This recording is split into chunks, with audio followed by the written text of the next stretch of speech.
You ask Tiger to solve. This deals with linear equations with one unknown. The final result is x equals -18. Let's solve it step by step. Simplify the expression.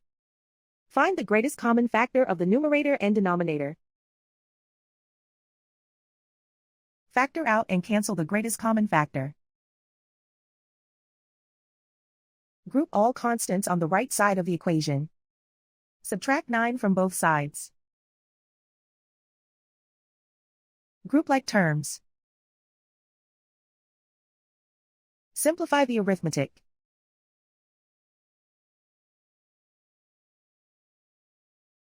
Isolate the x.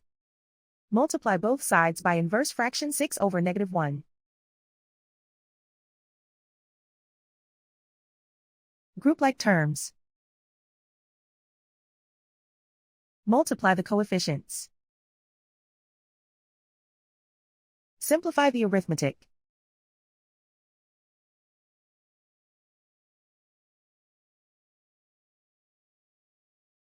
And so the final result is x equals -18.